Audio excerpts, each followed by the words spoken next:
بسم اللہ الرحمن الرحیم۔ السلام علیکم۔ آج کا یہ نہایت ہی چھوٹا سا ناول صرف دل کے سائے پیش کیا جا رہا ہے تیمور احمد کی فرمائش پر۔ تو سب سے پہلے میری آپ سب سے ریکویسٹ ہے، اگر میرے ناول پسند آتے ہیں، میری آواز اچھی لگتی ہے، میرا کام پسند آتا ہے تو کائنڈلی میرے چینل کو سبسکرائب کریں، لائک کریں اور اسے زیادہ سے زیادہ اپنے دوستوں میں شیئر کریں۔ چلیے چلتے ہیں اب ناول کی طرف۔ صرف دل کے سائے، جن کی رائٹر ہیں سائمہ اکرم۔ محترم برادرم غوری صاحب، السلام علیکم۔ یار تجھے انگلش ڈپارٹمنٹ کی پر کٹی کبوتری ایمن منصور چغتائی کی قسم، جس نے تمہیں گھاس نہیں ڈالی۔ میرے اس خط کی ساری تلخی کو روح افزا شربت سمجھ کر پی لینا اور مائنڈ مت کرنا۔ کر بھی لوگے تو میرا کیا بگڑے گا؟ تم نے جو میرے شہر کراچی آنے کا دھماکہ کر کے مجھے تڑپایا ہے، کبھی ڈھنگ کا فیصلہ نہ کرنا۔ قسم ہے مجھے دن میں تارے کیا بلکہ چاند اور سیارے بھی نظر آئے۔ دل کمبخت عجیب خرمستیاں کر رہا ہے۔ سمجھ میں نہیں آتا غوری، تم اچھے خاصے عقل مند ہو گئے تھے میرے جانے کے بعد، لیکن اب یہ کراچی آنے کا بے وقوفانہ فیصلہ کیسے کر لیا؟ ضرور تجھے اس باندر میرے سابقہ روم میٹ اسفند نے بھڑکایا ہوگا۔ وہی تو میرا ایک دشمن تھا۔ تیری عقل شریف میں پچھلے 2 سالوں میں کیا ایک مرتبہ بھی نہیں آیا کہ آخر جامعہ پنجاب میں 2 سالوں میں نے دوستی کی زنجیر کو مزید مضبوط کرنے کے لیے تمہیں کراچی آنے کی دعوت یعنی بے وقوفی کیوں نہیں کی؟ اب جب کہ تم نے یہاں آنے یعنی ٹپکنے کا دادا بھائی سیمنٹ جیسا ارادہ کر لیا ہے تو میں بھی ان عظیم وجوہات پر بیٹری کے ساتھ روشنی ڈال ہی دوں جو میری راہ کے رکھنے ہیں۔ اللہ جانے میری اماں کو اس نمونوں دودیال کے خاندان میں بیاہ کرنے کا مشورہ کس نے دیا تھا؟ شکر ہے کمرے کا دروازہ کھلا ہے اور ہماری والدہ محترم بلقیس خانم نے پرانے زمانے میں ایم اے اردو ادب کر کے ساری زندگی بے ادب خبردار خط پڑھ کر جلا دینا۔ خاندان میں 30 سال کیسے گزار دیے؟ جی چاہتا ہے اس کارنامے پر اپنی گریٹ ماں کو 21 توپوں کی سلامی دوں۔ خیر اب جب کہ تم ہمارے گلشن واللہ جس میں پھول صرف چند یعنی میں اور کانٹے یعنی کزنز بے شمار ہیں، اپنی تشریف آوری کا ٹوکرا لیے زبردستی آ ہی رہے ہو تو یہ مت کہنا کہ پرائیویٹ کمپنیوں نے چڑیا گھر کب سے بنانے شروع کر دیے۔ ہمارے دادا ابا کی 4 اولادیں اور آگے ان کی نشانیاں یعنی عبرت ناک گلشن واللہ میں مقیم ہیں۔ سب سے بڑے تایا ابا کی 2 لختے جگر امن بھیا اور ٹیپو ہیں، لیکن امن بھیا نے ماشاءاللہ ایسی طبیعت پائی ہے کہ جہاں سے گزرے جنگ کی صورتحال خود بخود پیدا ہو جاتی ہے۔ خاصی جنگجو طبیعت پائی ہے۔ دوسرے نمبر پر سلطان صاحب ہیں جو ٹیپو کے نام سے معروف ہیں۔ بلا کے ڈرپوک، اگر حقیقی ٹیپو سلطان انہیں دیکھ لے تو پھڑک کر مر جائے۔ اکیلے لان تک تو جا نہیں سکتے۔ دوسرے نمبر پر میرے والد محترم تھے، اللہ انہیں کروٹ کروٹ جنت نصیب کرے آمین۔ ان کے 3 جانشین ہم برادران ہیں۔ بڑے سہیل لالا نے والد محترم کی نسل میں 2 انگریزی بچوں کے ابا جان بن کر 4 چاند لگا دیے ہیں۔ ایک دفعہ امریکہ اکیلے گئے تھے، واپسی پر 1 عدد میم اور 2 عدد بلو نگڑوں کے سہارے آئے۔ آج کل پھر ابا جان کا نام روشن کر رہے ہیں امریکہ میں۔ پھر دوسرے نمبر پر ہمارے محبوب بھیا ہیں، قسم لے لو صرف نام کے محبوب ہیں۔ اس قدر خشک مزاج، توبہ توبہ، رومانس انہیں دیکھ کر دوسرے دروازے سے نکل جاتا ہے۔ پولیس میں ڈی ایس پی ہیں۔ تیسرے نمبر پر ماں بدولت کا شان عرف شان جی ہیں، لیکن اس بات کے واحد گواہ تم ہو کہ آج تک کسی ریما یا میرا نے گھاس نہیں ڈالی، اور تو اور یونیورسٹی میں بھی پورے 2 سال کسی بھینگے نے بھی نظر اٹھا کر نہیں دیکھا۔ ہائے کتنا دکھی ہوں میں۔ خیر چھوڑو۔ پھر بڑے چچا کی 3 بیٹیاں اجالا، سنجیدہ اور اروبا ہیں۔ خبردار انہیں بلانے کی غلطی مت کرنا۔ جو لڑکی گلشن واللہ میں سب سے زیادہ ساولی نظر آئے سمجھ لینا وہ اجالا ہے، اور جو ہر وقت کھی کرتی، اٹکیلیاں کرتی، اچھلتی کودتی نظر آئے وہ یقیناً سنجیدہ صاحبہ ہوں گی، جنہیں واقعی سنجیدہ دیکھنے کو ہماری آنکھیں ترس گئی ہیں۔ چچی ابھی تک اپنی بھابھی کو کوستی ہیں جنہوں نے اس کا نام سنجیدہ رکھا، شاید کسی دشمنی کا شاندار بدلہ لیا تھا۔ تیسرے نمبر پر عروبہ صاحبہ شاعری کا چلتا پھرتا دیوان واقع ہوتی ہیں۔ اس سے بات کرنے کی غلطی تو ہرگز مت کرنا، وہ اس غلطی کی سزا پوری 5 غزلیں اور 40 کے قریب اشعار سنا کر دیتی ہیں۔ جبکہ سب سے چھوٹے چچا کی فیملی کی خصوصیات اس قدر ہیں کہ پوری کتاب مرتب ہو سکتی ہے اول دوئم حصے کے ساتھ۔ مختصراً، باری چچا بہبود آبادی کے خلاف ورزی کا چلتا پھرتا اشتہار ہے۔ ان کی نصف درجن اولاد کا نظارہ باقلم خود آ کر لینا۔ ان کی خصوصیات اس لیے نہیں لکھی کہ کہیں تم ہمارے گھر چڑیا گھر آنے کا فیصلہ ملتوی نہ کر لو، کیونکہ اب میں تم سے ملنے کے لیے ذہنی طور پر تیار ہو چکا ہوں اور جامعہ کی یادوں کو دہرانے کو دل کر رہا ہے۔ خط و کتابت اس لیے نہیں کر سکتا کہ باری چچا کی میری دشمن نمبرون کو گلشن واللہ آنے والی ساری ڈاک سنسر کرنے کا بہت شوق ہے۔ آگ لگے ایسے شوق کو، اور فون پر لمبی بات ہو نہیں سکتی۔ اب آنے کا ارادہ کینسل نہ کر دینا۔ ہمارا خاندان ایسا بھی خوبصورت نہیں، بس ذرا تھوڑے سے مخولیے ہیں۔ جولو کو میرا سلام کہنا، آنٹی انکل کو بھی۔ خدا حافظ، تمہاری آمد کا منتظر کاشان جاوید، تمہارا دل جگر وغیرہ۔ جوں نایاب کی نظریں پورے خط سے پھسلتی ہوئی دشمن نمبرون والی لائن پر آئیں، اس کا خون ابلنے لگا۔ اندر شاید کسی نے پھاپڑ جلا دیے تھے۔ اس نے خونخوار نظروں سے خط کو دیکھا، جس میں کاشان کا ہنستا مسکراتا منہ چڑھاتا چہرہ گویا اسے نظر آ رہا تھا۔ اس نے خط کا گولا بنا کر بیڈ پر پٹخا۔ دشمن نمبرون، سڑا کریلا نہ ہو تو اللہ کرے اس کے دانتوں میں کیڑا لگے۔ نایاب نے اپنی فیورٹ بددعا دی۔ سمجھتا کیا ہے خود کو؟ دشمن۔ غصے سے سائڈ ٹیبل پر اس نے ٹھوکر ماری، لیکن جوش جذبات سے اچھا خاصا نقصان ہو گیا۔ ہائے امی، وہ کافی دیر انگوٹھا سے لاتی رہی۔ آج گلشن واللہ میں صفائی کرنے کی باری نایاب اور اجالا کی تھی، اور وہ خصوصاً کاشان کے کمرے کی صفائی کرنے آئی تھی، کیونکہ پچھلے ہفتے سے اس کی مشکوک سرگرمیاں اس کے تجسس میں مہنگائی کی طرح اضافہ کیے جا رہی تھیں۔ وہ سرا ڈھونڈنے آئی تھی، لیکن اس چھاپے سے صرف ایک خط ہاتھ لگا تھا، وہ بھی ایک انگوٹھا زخمی کروانے کے بعد۔ خط شاید رات ہی لکھا گیا تھا، لیکن اسے لیٹر باکس کا منہ دیکھنا ہی نصیب نہیں ہوا، اور اب وہ واقعی اس کی دشمن نمبرون کے ہتھے چڑھ چکا تھا، اور اپنے خاندان کو خراج تحسین پیش کرنے کا یہ انداز اسے ایک آنکھ نہیں بھایا تھا۔ اچانک اس نے یہ ثبوت اعلیٰ حکام یعنی تایا ابی کو پیش کرنے کا فیصلہ کر لیا، اور اس کے ساتھ ہی اس کے دل کے اندر سے اندر والے کونے میں کمینی سی خوشی کے کئی چراغ جل اٹھے۔ چہرے پہ مسکراہٹ رقص کرنے لگی اور دل اسپرنگ کی طرح اچھلنے لگا۔ اس نے خط والے گولے کو کسی قیمتی متاع کی طرح اٹھانے کے لیے ہاتھ بڑھایا۔ اچانک اس کی نگاہ سائڈ ٹیبل کی دراز کے اندر پڑی رائل بلو ڈائری پر پڑی۔ اس کی آنکھیں 100 واٹ کے بلب کی طرح روشن ہو گئیں۔ آخرکار نایاب کو وہ شاہکار نظر آ ہی گیا جس کی اسے ایک عرصے سے تلاش تھی۔ کاشان کو اس نے کئی بار اس پر چوری چوری کچھ تحریر کرتے اپنی نگاہ گار آنکھوں سے دیکھا تھا، جو بقول شان کے آنکھیں نہیں خوردبین تھیں۔ وہ فوراً اٹھی، کمرے کا دروازہ لاک کیا۔ دن کے 11 بج رہے تھے، سبھی اپنے اپنے کاموں کی طرف نکل چکے تھے۔ پورے گھر میں بلا کی خاموشی طاری تھی۔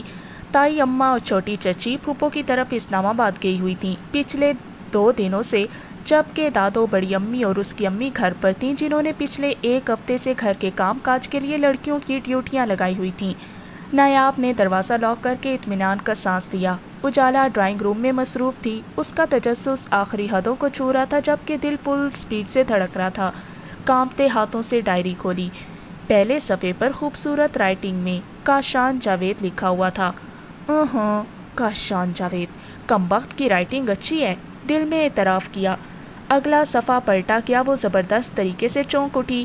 ایک دفعہ پھر صفحے کو گھور کر دیکھا، گویا نظر لگانے کا ارادہ ہو۔ پیغام اس کے نام درج تھا: مس نایاب باری عرف جاسوس بلی، سلام دشمنی۔ سمجھ میں نہیں آتا کہ جیمز بانڈ یا کسی اور جاسوس کا ہمارے خاندان سے نزدیک سے کیا میلوں کے فاصلے پر بھی کوئی تعلق نظر نہیں آتا۔ پھر یہ خصوصیات تمہارے اندر کیسے پیدا ہو گئیں؟ سوچنے کی بات ہے۔ مجھے یقین ہے کہ اپنے جنرل نالج میں اضافہ کرنے کے لیے تم یقیناً اسے ڈھونڈنے میں کامیاب ہو ہی جاؤ گی۔ تمہاری سابقہ شاندار فتوحات ابھی تک میری یادداشت میں جگمگا رہی ہیں۔ بہرحال اب خونخوار بلیوں کی طرح گھورنا بند کرو۔ شاباش، یہ ڈائری وہیں رکھ دو جہاں سے اٹھائی ہے، اس سے تمہیں کچھ حاصل نہیں ہوگا شکایت لگانے کے لیے۔ یہ پیغام نئی توپ کا گولا تھا جس نے نایاب کے دماغ کی چولیں حد تک جلا دی تھیں۔ شرمندگی کے قطرے زبردستی امٹنے چلے آ رہے تھے۔ اس نے اگلے صفحات پلٹے، ان پر کہیں بزنس کی یادداشت درج تھی تو کہیں گھریلو حساب کتاب درج تھا۔ اس نے غصے سے ڈائری پٹکی، صفائی کرنے کا ارادہ ملتوی کیا اور خط کا گولا اٹھا کر باہر کی جانب قدم بڑھائے۔ اجالا پیشان یعنی طوفان کی طرح اس نے ڈائننگ ٹیبل پہ زور زور سے کپڑا مار کر چمکانے میں بے حال اجالا کو مخاطب کیا۔ ہائے، خیریت تو ہے نا؟ اجالا نے سرخ چہرے پر خوفناک غصے کے آثار لیے اپنی نازک سی کزن کو دیکھا۔ کہاں ہے وہ فراڈیا انٹرنیشنل؟ نایاب نے اس کے پوسٹ مارٹم پر جھنجھلا گئی۔ بھئی، وہ فراڈیے صاحب آج باوجہ دیر سے اٹھنے پر چھٹی منا رہے ہیں اور دادوں کی گود میں سر رکھ کر ہفتہ لاڈ منایا جا رہا ہے۔ اس نے دالان کی جانب قدم بڑھائے۔ دادو، ہمارے گھر میں بلیاں زیادہ نہیں ہوگی؟ وہ جو دادوں کی گود میں سر رکھے بڑے انہماک سے ان کے جوڑوں کے درد کی داستان سن رہا تھا، جن میں درد کی شدت میں روز بروز اضافہ دادوں کے لیے پریشانی کا موجب بن رہا تھا، اس کی طرف دیکھ کر شرارت سے بولا، ہائے بیٹا، سٹھیا گئے ہو، یہ میرے جوڑوں کے درد میں بلیاں کہاں سے آ گئیں؟ دادو جھنجھلا گئی اور اپنی بیماری کے دوران غیر متعلقہ باتیں ویسے بھی انہیں سخت ناگوار گزرتی تھیں۔ دادو، آپ بڑی امی کو اپنے نمونوں کے خاندان میں بیاہ کر کے کیوں لائی تھیں؟ اس نے آتے ہی دھماکہ کیا۔ وہ فوراً بے ساختہ انداز میں اٹھ بیٹھا، خطرے کی گھنٹی پوری رفتار سے بجی۔ اے لڑکی، کیا اول فول بک رہی ہے؟ تیرا باپ بھی تو میری اولاد ہے، کیا وہ بھی نمونہ ہے؟ اماں، یہ میرا نہیں بلکہ آپ کے سب سے لاڈلے چہیتے پوتے محترم کاشان جاوید کا فرمان ہے۔ اس نے غصے سے ثبوت یعنی خط کا گولا ان کے آگے پھینکا۔ ارے یہ کیا ہے؟ دادوں کو کرنٹ لگا، وہ ایسے پیچھے ہٹیں جیسے توپ کا گولا ہو۔ دادوں کے ہکا پکا انداز پر کاشان کو بے اختیار ہنسی آ گئی۔ وہ ایک پل میں ساری داستان سمجھ گیا، اچک کر ثبوت اٹھایا اور آرام سے پینٹ کی جیب میں ڈال لیا، ساتھ ہی اطمینان بھرا سانس دیا۔ ارے لڑکے، یہ کیا ہے؟ دکھا تو صحیح۔ دادو جو تخت پر اپنی اینک کی تلاش میں ادھر ادھر ہاتھ مار رہی تھی، لیکن ثبوت راستے میں غائب ہو چکا تھا۔ اب ہکا بکا ہونے کی باری نایاب کی تھی، جو دادوں کے ہاتھوں اس کی درگت کا خواب آنکھوں میں سجا کر آئی تھی، لیکن یہاں تو منظر ہی بدل گیا تھا۔ پھر دادو، آپ کو جوڑوں کے درد کے اسپیشلسٹ کے پاس آج ہی لے چلوں؟ وہ شرارت بھرے لہجے میں دادوں کی توجہ اپنی جانب مبذول کروا چکا تھا۔ نیا اس کی مکاری پر کھول اٹھی۔ ہائے ہائے بے وقوف سجن، کب ہوگا ملن؟ وہ بلند آواز میں گنگنایا۔ دادو، یہ دغا باز فراڈیا انسان، غصے سے باقی الفاظ منہ کے اندر دم توڑ گئے۔ نیا بیٹا، وہ جو آپ کو فائل دی تھی میں نے کدھر ہے؟ پاری چچا اس کے لیے رحمت کا فرشتہ بن کر نمودار ہوئے۔ وہ خون خوار نظروں سے اسے گھورتی اندر بڑھ گئی، جبکہ اس کے چہرے پر مسکراہٹ دوڑ گئی۔ وہ آفس سے تھکا ہارا گھر لوٹا تو ٹی وی لاؤنج میں تیز میوزک نے اس کا استقبال کیا۔ ٹیک فل آواز میں بج رہا تھا، شاید نہیں بلکہ یقیناً دادوں کی غیر موجودگی کا بھرپور فائدہ اٹھایا جا رہا تھا۔ ایلوس پرسیلے کی آواز اس وقت چیختی چنگارتی محسوس ہوئی۔ منجلے چچا کی اجالا اور چھوٹے چچا کی نایاب چپس کی پلیٹ پر ہاتھ صاف کرتے ہوئے میدے کے ساتھ ساتھ روح کو بھی موسیقی کے ذریعے غذا فراہم کرنے میں مگن تھی۔ ہم عمر ہونے کی وجہ سے دونوں میں خوب دوستی تھی۔ یہ کیا ہو رہا ہے؟ اس نے ڈیک کا بٹن آف کیا۔ کیا مصیبت ہے؟ دونوں بے اختیار بولی۔ سبحان اللہ، ابھی تازہ تازہ دونوں کی بی اے کی انگلش میں سپلی آئی ہے، بلکہ سٹار لگا ہے، بجائے اس کے کہ دوبارہ تیاری کرو۔ یہاں انگلش میوزک سے دل بہلایا جا رہا ہے، شرم کرو۔ کیوں کریں ہم شرم؟ سپلی آئی ہے، کوئی پہاڑ تو نہیں ٹوٹا؟ نیا نے فوراً دفاع کیا۔ ہاں، سپلی کون سا پہلی بار آئی ہے، معمول کی بات ہے، ابھی تو ایک چانس اور پڑا ہے۔ وہ آگ لگا کر آگے بڑھ گیا۔ دیکھا اجالا، یہ شخص تو میری جان کا پکا دشمن ہے، مجھے کھاتا پیتا انجوائے کرتا دیکھ کر اس کی آنکھوں میں مرچیں لگنا شروع ہو جاتی ہیں۔ ایم بی اے کر کے اپنے آپ کو افلاطون سمجھتا ہے۔ آ لینے تو ذرا تایا ابا کو، شکایت نہ لگائی تو نیا نام نہیں میرا۔ ویسے تم دونوں ابھی سے اتنا لڑتے ہو تو تمہارا رابعہ واللہ میں گزارا کیسے ہوگا؟ اجالا نے ان دونوں کے درمیان ایک اور رشتے کا احساس دلایا۔ ہاں کیا؟ وہ ایک دم چونکی، سارا غصہ جھاگ کی طرح بیٹھ گیا۔ ہاں یہ تو ہے، وہ آہستگی سے گویا ہوئی۔ ویسے یہ والدین بچپن میں بچوں کے کانوں میں ایسی باتیں ڈال کر زیادتی کرتے ہیں۔ اس نے تو ہوش سنبھالتے ہی اپنا نام اس کے نام کے ساتھ سنا تھا۔ دل خود بخود اس کی جانب چلنے والے راستوں کی طرف چل گیا۔ دل کے سارے دروازے ہی اس کی جانب کھل گئے تھے، لیکن دوسری جانب بے پرواہی کی ہوا چلتی تھی۔ بیگانگی کا موسم تھا جو گزرنے کا نام ہی نہیں لے رہا تھا، یا پھر وہ جان بوجھ کر گزارنا نہیں چاہتا تھا۔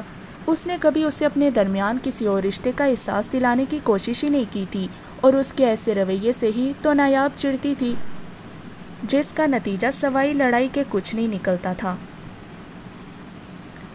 وہ کچن میں کھڑی اپنے لیے چائے بنا رہی تھی جب بلیو پرنٹ آسمانی کلر کی لائٹنگ والی شرٹ کے بازو کو کوہنی تک فولڈ کیے وہ اندر داخل ہوا۔ اس کی سفید رنگت پر کالی سیاہ مونچھیں، کھڑی ناک، سب کچھ ہی جاذب نظر تھا، سب سے بڑھ کر سیاہ بڑی بڑی آنکھیں جن سے شرارت ہر وقت ٹپکتی تھی۔ نیا نے بغور اس کا جائزہ لیا۔ پلیز ایک کپ میرے لیے بھی؟ آتے ہی سے فرمائش ہوئی، جیسے تعلقات بہت خوشگوار ہوں۔ سوری، میں مصروف ہوں۔ اس نے جلدی جلدی خالی کپ میں چائے اونڈیلی۔ Okay as you wish. وہاں سے بھی لاپرواہی کا عظیم مظاہرہ ہوا۔ بے حس سنگ دل ایسے ہوتے ہیں منگیتر، دل کی جگہ 5 سیر کا پٹا رکھا ہوا ہے۔ اس نے دل میں اسے کوسنے کا شوق پورا کیا جو بے نیازی سے اپنے لیے چائے بنا رہا تھا۔ دیکھیں نیا آپ ہی، یہ ٹیپو کا بچہ زبردستی مجھے ٹی وی کے آگے سے اٹھا کر لایا ہے۔ اچھا خاصا ابرار الحق کا گانا بج رہا تھا۔ ٹی وی کی شوقین عروا نے آتے ہی غصے سے ٹیپو کی شکایت لگائی۔ بے آپی، جب مستقبل میں بھی اسی کو مجھے کھانا گرم کر کے دینا ہے تو اچھا ہے نا، ابھی سے پریکٹس کر لے۔ ٹیپو بھی اپنے نام کا ایک ہی تھا اور اپنے اور عروبہ کے درمیان جڑے خوبصورت رشتے کا بھرپور فائدہ اٹھاتا تھا۔ لبوں پر معنی خیز مسکراہٹ سجائے شوق نظروں سے عروبہ کو دیکھتا ہوا ٹیپو اس کے اندر احساس سے محرومی کے کئی رنگ جگا گیا۔ ہاں یہ تو ہے بھئی، کاشان نے بھی ٹیپو کی حمایت کی تو عروبہ چنجلا گئی۔ آپ تو اسی کی فیور کریں گے کاشی بھائی۔ عروبہ نے ان دونوں کی گہری دوستی کی طرف اشارہ کیا، جبکہ ان دونوں کو چھیڑتا ہوا کاشان جاوید اسے زہر لگ رہا تھا۔ پچھلے چند روز سے وہ بزنس کے سلسلے میں لاہور گیا ہوا تھا اور ابھی اس کی واپسی کا کوئی امکان نظر نہیں آ رہا تھا، جبکہ اس کے من میں عجیب سی اداسی اور وحشت کا موسم چھایا ہوا تھا۔ حالانکہ ساون کی آمد تھی، لیکن باہر کے موسم کی خوبصورتی بھی اندر کی اداسی کو مٹا نہیں پا رہی تھی۔ گلشن واللہ کے سارے مکین ایک دوسرے کے ساتھ محبت کی مضبوط ڈوری سے بندھے ہوئے تھے، جس میں تمام تر کمال دادوں کا تھا، جنہوں نے سب کو یکساں اہمیت دی تھی۔ یہی وجہ تھی کہ دیورانی اور جیٹھانی والے روایتی جھگڑے یہاں نہیں ہوتے تھے۔ دادوں کی خواہش پر ان رشتوں کو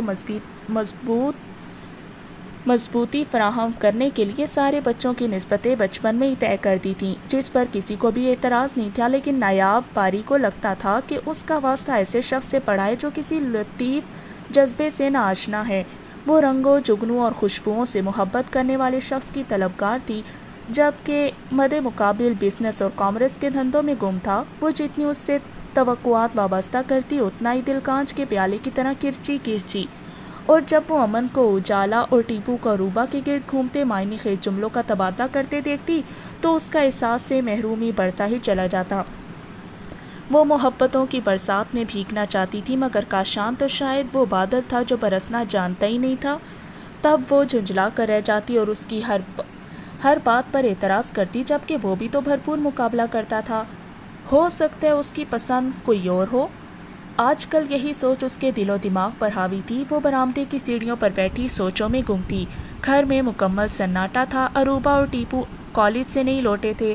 محبوب بھائی اور امن بھیا آفس گئے ہوئے تھے، جبکہ باقی لوگ پڑوس میں مقیم بڑی پھپھو کے گھر کسی گھریلو تقریب میں گئے ہوئے تھے۔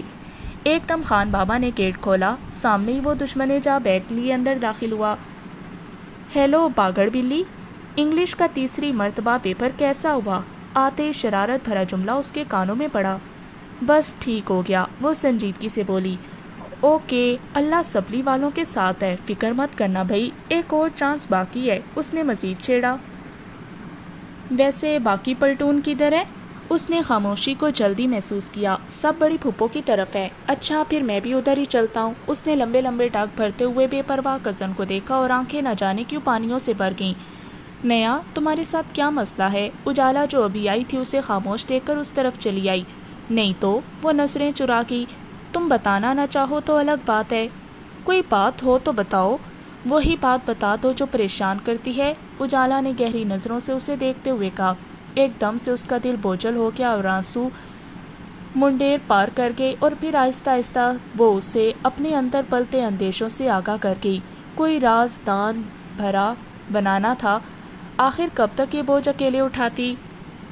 بھئی کچھ لوگوں کو محبت کا احساس دلانا پڑتا ہے اور کاشی بائی کا شمار بھی انہی لوگوں میں ہو سکتا ہے، انہیں اپنی طرف متوجہ کرو۔ کیسے؟ اس نے سوالیہ انداز اپنایا۔ اس کے فیورٹ کلر کے ڈریس پہنا کرو۔ فوراً مشورہ آیا۔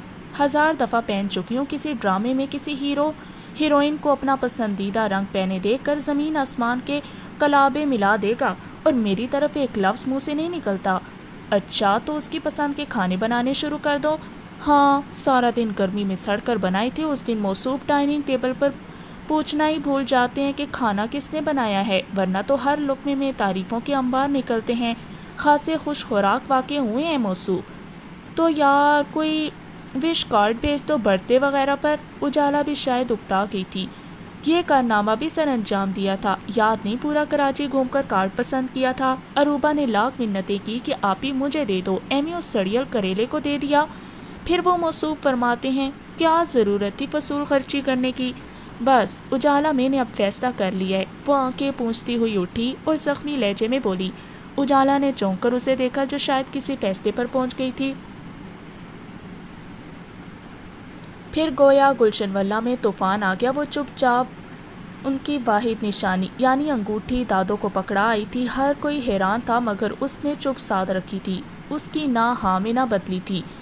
وہ بھی ایک دم سناٹے میں آ گیا تھا۔ ایسا کب اس نے سوچا تھا؟ ذہن کے پردے پر دودیا شفات رنگت، مناسب قد، براؤن آنکھیں جب غصے میں ہوتی تو مزید پیاری لگتی تھی۔ کندھوں سے نیچے تک لہراتے کنگریالے بال، بعض اوقات تو دل سنبھالنا مشکل ہو جاتا۔ وہ تو جذبوں کی سینت کا رکھنے والا شخص تھا۔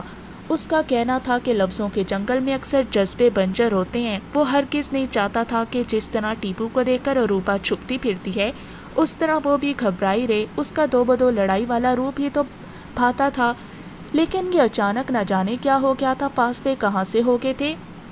نیا میری بات سنو۔ ایک دن وہ حد چڑھی گئی، اس کے قدم وہیں روکے، لہجے کی حدت پگھلا گئی۔ وہ کوشش کے باوجود بھی سر نہیں اٹھا سکی۔ اس نے بھاگنے کے لیے قدم اٹھائے، وہ دیا کہ اس کا ارادہ بھام گیا، کھڑے میں اس کی موجودگی نہ پا کر ہاتھ پکڑنے کی جسارت کر گیا۔ اس کے وجود میں ہلچل سی مچ گئی۔ کاشان پلیز، وہ ملتجی انداز میں گویا ہوئی۔ اف، آج اسے کیا ہو گیا ہے؟ میری بات سنو پلیز۔ دھڑکنیں بے قابو ہو گئیں۔ اب بولو کون سے جملے اور کون سے لفظ جو مجھ سے سننا چاہتی تھی؟